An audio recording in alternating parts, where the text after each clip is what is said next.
Hey, what's up everybody? I hope you've been enjoying some of the videos. Today I am going to talk about, don't know why I kept my hand up here so long. I'm going to talk about some of the many ways that you can rig one of the most versatile baits on the market. That's the Grande Bass Rattlesnake. We're going to talk about some of their other baits really quick too. But some of the ways I'm going to show you guys are ways in which you can rig them during the winter time, during the fall, this transition period that will definitely help you catch more bass. So let's get to it.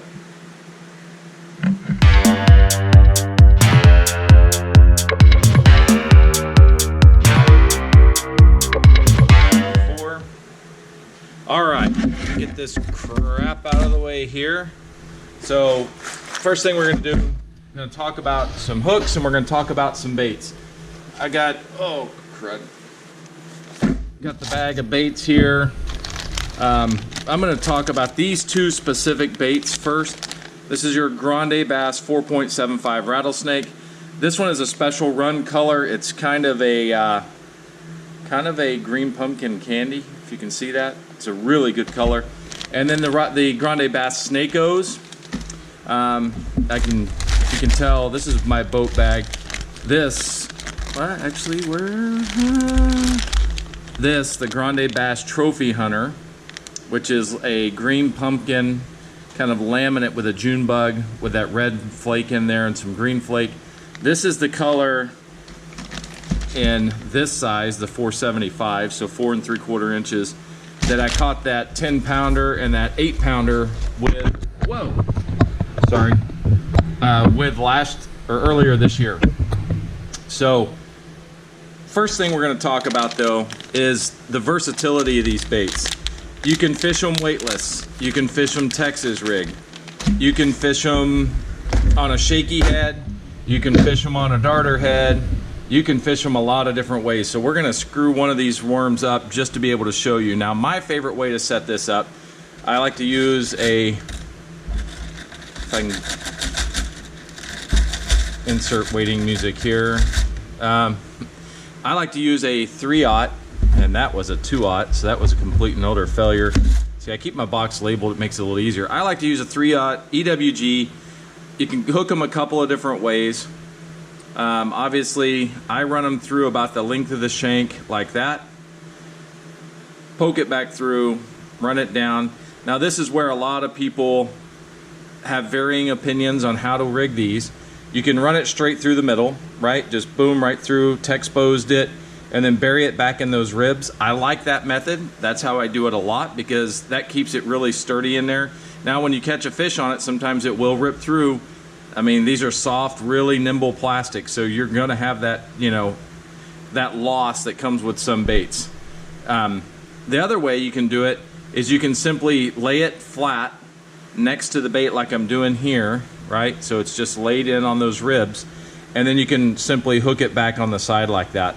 Now you're going to have less loss, and it's going to create a little bit of a different movement in the water, especially if you have it Texas rig. So you really got to get it buried in there good. But this will save your bait because you can simply just rotate it and then hook it back through again. And when you lose it or it gets torn from a fish, rotate it 90 or 30 or 40 degrees where you can get some good new flesh of the bait there. And there you go once again, and it's good to go. So that's a couple of different ways that you can Texas rig it. Now you can fish it just like this. Tie your line on the hook and throw it out there. It'll sink really slow, so you have to deal with that. So that's your standard Texas rig with the Rattlesnake.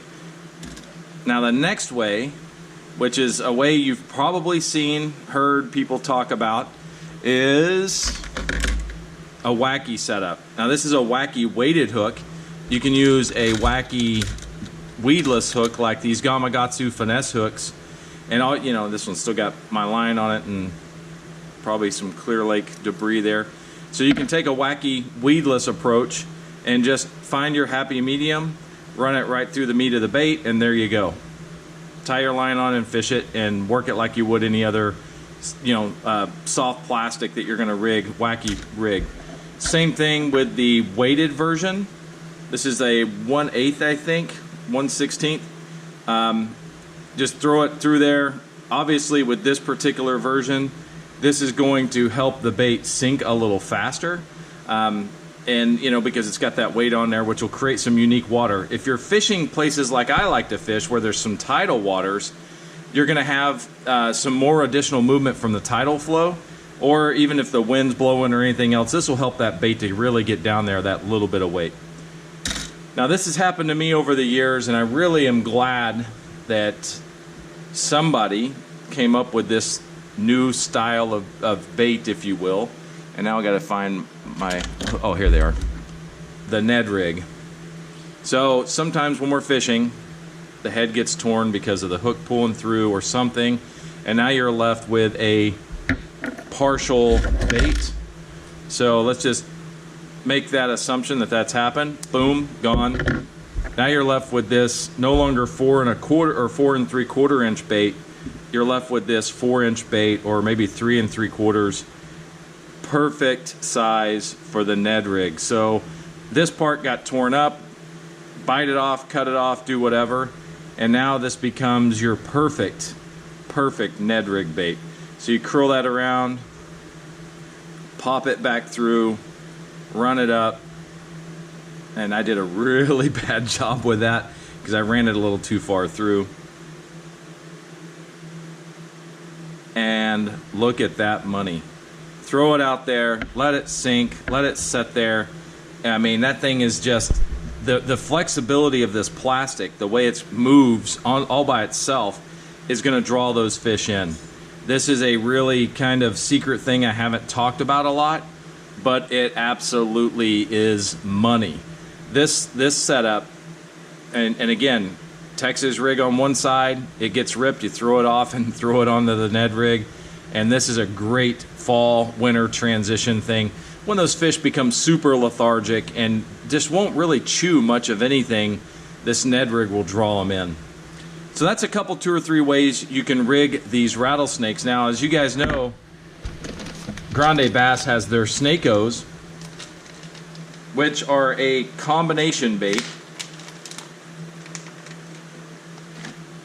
Combined the rattlesnake style back end with your classic stick bait front end. Now you can do these the same way.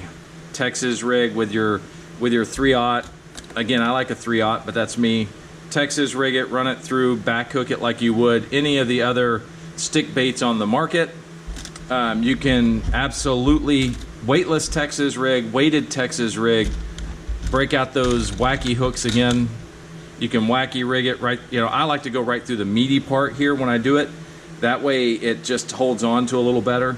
And the great thing about this setup is you could actually put some rings up here and get them closer to the middle of the bait, and you could use your little rings if you want to do that too. Another thing I didn't even mention earlier is you can use a hook like this as well, a little weighted hook. You know, more along the lines for swim baits and stuff, so you kind of have to force this through. I call it pre-drilling, but you can kind of take this, poke that through like that, pull it back through. You've created your spot. Now you can take that and slide that back through just like that. That was easy. Tie your line on, then you can pull that back up. And this is going to create another unique way to fish this, because now it's going to fall through the water almost like a swim bait, and it's going to get a little bit of different action on there. So that's the couple of different ways that I like to fish these things. They obviously produce, you can go check out one of my videos where I slay them on these things just every time. I do not hit the water without one or both of these things tied on, and along with their new product, the Kickback shad. Have I shown you guys the Kickback shad? Have you guys seen that thing? Have you seen the Kickback shad? It is a similar body style to some of the other soft plastic swim baits that are just fire all over the place, that are just wrecking them, but they're different. And they're different in the sense that they're durable. They fish like a really, really soft plastic, but they are super, super durable. Let me hold that thought.